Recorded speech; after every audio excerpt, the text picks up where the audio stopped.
Hello everyone, this is Anjali और स्वागत है आपका मेरे चैनल लर्न विद अंजलि में। इस पर्टिकुलर वीडियो में हम डिस्कस करेंगे फाइटर रेमिडिएशन के बारे में, which is a topic under environmental biotechnology.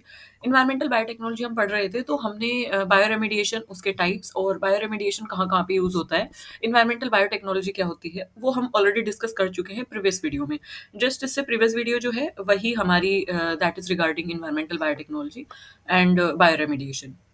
जैसे कि मैंने आपको बताया था और मैंने आपको प्रॉमिस किया था कि नेक्स्ट वीडियो में मैं बाकी का जो यूनिट है वो आपको कंप्लीट कराऊंगी, दैट इज फाइटो रेमिडिएशन।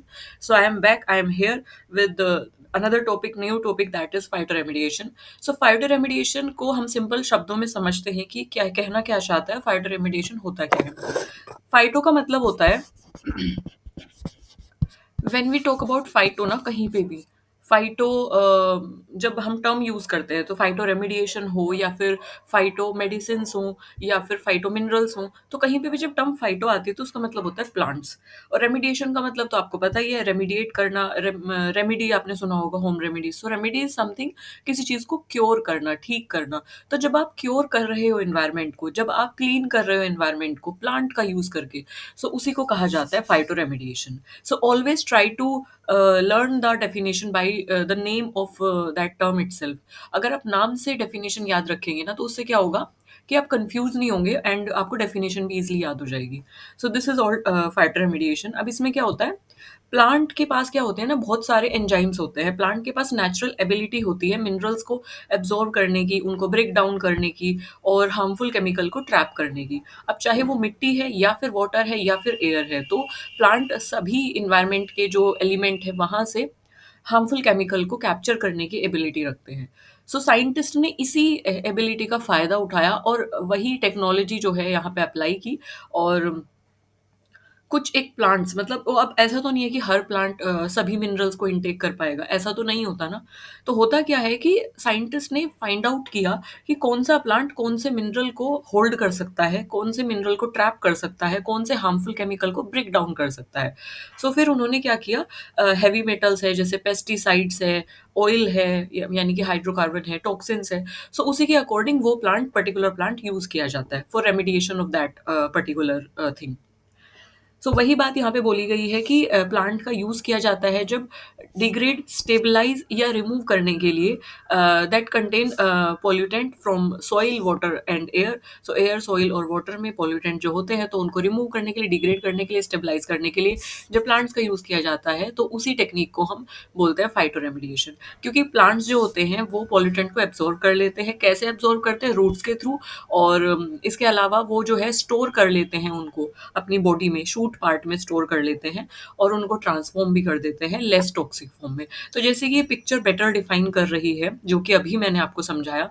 मान लीजिए कि कुछ मेटल्स है जैसे कि जिंक है या फिर कॉपर है, तो प्लांट उनको अपनी रूट के थ्रू क्या करेंगे, अपटेक करेंगे। This portion is known as root and this portion is known as shoot. मतलब जो लीव्स और स्टेम और जो flowers and all that thing, जो upper part that is shoot, और जो नीचे होता है सॉइल के, उसको रूट कहा जाता है।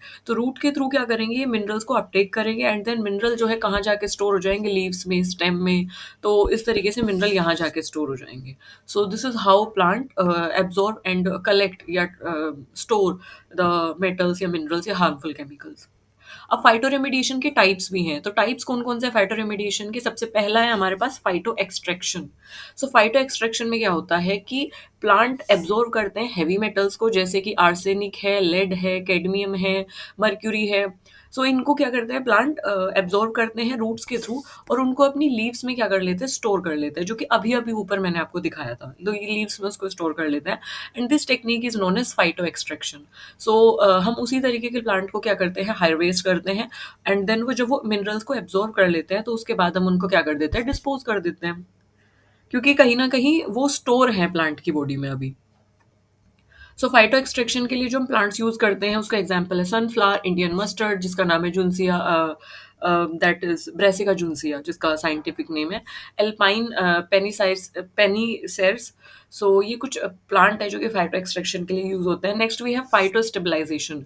स्टेबलाइजेशन जैसे टर्म से आपको पता चल रहा है कि कोई चीज जब हम स्टेबलाइज कर देंगे, स्थिर, स्टिल कर देंगे, वो मूव ना करे, तो उसी तरीके से प्लांट्स क्या करते हैं, इमोबिलाइज़ कर देते हैं पॉल्यूटेंट्स को मिट्टी से। तो बेसिकली क्या होता है कि मिट्टी में जो भी हेवी मेटल्स हैं, पॉल्यूटेंट्स हैं, तो हम उसमें पर्टिकुलर प्लांट को जब उगाएँगे, जो कि फाइटर स्टेबलाइज़ेशन कर रहा है उस पर्टिकुलर मेटल का या पॉल्यूटेंट का, सो वो उस मिट्टी में उसको क्या कर देता है, इमोबिलाइज़ कर देता है। मतलब उसको मूव नहीं होने देता है। ऐसा नहीं है कि वो मिट्टी के थ्रू पानी में चली जाएगी या फिर वो जो पॉल्यूटेंट्स हैं वो मिट्टी में मूव करेंगे, फैलेंगे मतलब एक तरीके से। सो उनको इमोबिलाइज़ कर देता है। कैसे इमोबिलाइज़ करता है? बाय प्रिवेंटिंग देयर मूवमेंट और लीचिंग। तो मतलब होता क्या है कि वो इमोबिलाइज़ हो जाते हैं जो पॉल्यूटेंट, सो उनका मूवमेंट नहीं हो पाता। मतलब वो जो भी पॉल्यूटेंट्स हैं वो वाटर में नहीं जाएँगे अब, ना ही वो ग्राउंड वाटर में जाएँगे लीच डाउन होके। तो कहीं न कहीं वो मिट्टी में है तो वो वहीं पे स्टेबलाइज़ हो गए, इमोबिलाइज़ हो गए, मूव नहीं करे। So that is known as phytostabilization. So ये यूज़ किया जाता है माइन टेलिंग एरियाज़ में। अब जहाँ पे माइनिंग होती है ना, सो वहाँ पे जब खुदाई करते हैं तो एसिड माइन ड्रेनेज भी होता है, तो बहुत सारे ना पॉल्यूटेंट्स वहाँ पे एक्यूमुलेट हो जाते हैं, आ जाता है बहुत सारे पॉल्यूटेंट। सो ऐसे एरिया में अगर फाइटोस्टेबलाइजेशन होता है तो वहाँ के जो भी पॉल्यूटेंट है वो ना तो वाटर में जाएँगे, ना ही एयर में जाएँगे, ना ही वो लीच डाउन होके ग्राउंड वाटर में जाएँगे। सो कहीं न कहीं हमारे तीनों जो कंपोनेंट है वो बचे रहेंगे, सिर्फ़ एक ही जगह वो पॉल्यूटेंट इकट्ठे हो रहेंगे।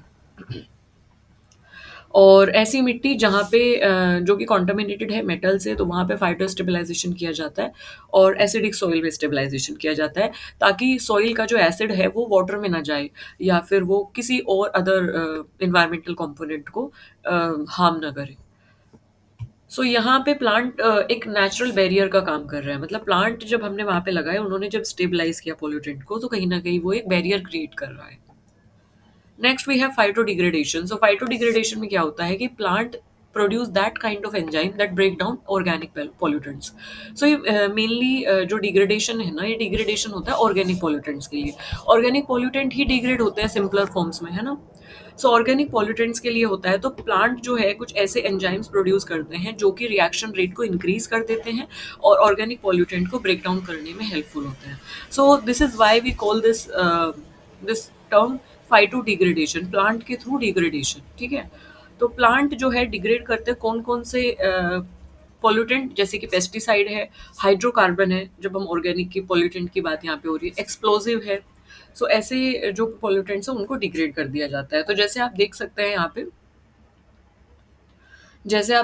यहाँ पे कॉन्टामिनेंट बिफोर ट्रीटमेंट आपको कुछ इस तरीके से दिया गया है। सो ये जो आपको यहाँ पे मेंशन है, ये बिफोर ट्रीटमेंट कॉन्टामिनेंट है। और कॉन्टामिनेंट जब ट्रीटमेंट के बाद, मतलब आफ्टर ट्रीटमेंट कॉन्टामिनेंट कैसे होंगे। सो आप देख सकते हैं कि आफ्टर ट्रीटमेंट कुछ इस तरीके का यहाँ पे दिया हुआ है कि इस तरीके से ये कन्वर्ट हो जाएंगे। तो बेसिकली ये बताया गया है कि फाइटो रेमिडिएशन से किस तरीके से, अगर फाइटो डिग्रेडेशन होता है तो जो पॉल्यूटेंट है या कॉन्टामिनेंट है वो डिग्रेड होके लेस टॉक्सिक फॉर्म में कन्वर्ट हो जाते हैं। तो इसको आपको दो अलग अलग शेप से इंडिकेट किया गया है ताकि वो क्लियर हो जाए चीज़ें। सो यहाँ पे आपको सारे एग्जाम्पल या टाइप्स दिए गए हैं, जैसे कि फाइटो वोलेटलाइजेशन होता है, एक्सट्रैक्शन होता है, ट्रांसफॉर्मेशन होता है, स्टेबलाइजेशन होता है और स्टिमुलेशन होता है। So next we have biotechnology in waste management. So waste management में किस तरीके से बायोटेक का यूज़ किया जाता है। सो वेस्ट मैनेजमेंट में क्या होता है ना कि जो जैसे बायोगैस है। So biogas, okay, so this is new different topic, so we can learn it another video, क्योंकि ये अपना अलग से एक अलग टॉपिक हो जाएगा। सो हम इसको नेक्स्ट वीडियो में कर सकते हैं। बाकी अभी के लिए आप फाइटो रेमिडिएशन पे फोकस करेंगे, उसके टाइप्स देखेंगे, किस तरीके से कौन से प्लांट्स यूज़ होते हैं, वो सब चीज़ें देखेंगे।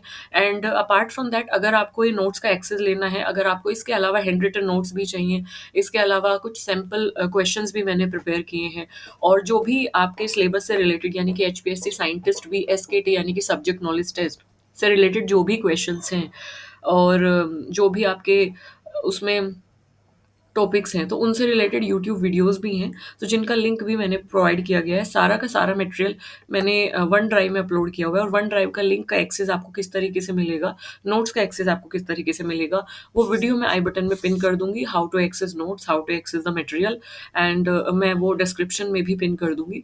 एंड इसके अलावा अगर आपको सैम्पल नोट्स देखने हैं, अगर आपको जानना है कि किस तरीके के नोट्स होंगे, कितना कंटेंट होगा, क्या सब चीज़ें होंगी, सिलेबस क्या है, सो उस पर भी एक वीडियो है। मैं दोनों video I button as well as description box में पिन कर दूँगी। Please do check the videos. And क्योंकि time we have like 3 days, like we have hardly 3 days, तो हमारे पास प्रिपरेशन का टाइम तो देखो बिल्कुल भी नहीं है। तो आपको नोट्स एक्सेस हो जाए और आपको सैंपल क्वेश्चंस अगर मिल जाएँ, आपको अगर टिप्स मिल जाएँ कि किस तरीके से आपको बुलेट पॉइंट्स में लिखना है, किस तरीके से आपकी आंसर राइटिंग होनी चाहिए, आपका डिस्क्रिप्टिव चीज़ें किस तरीके से आप लिखोगे, आप डायग्राम्स कैसे बनाओगे। अगर वो चीज़ें आपको थोड़ा-सा आइडिया लग जाए तो probably it would help you in 3 days also. So this is my strategy for you guys, and you can take the notes, video I button और description में होगी. Thank you for listening me so patiently. Bye bye.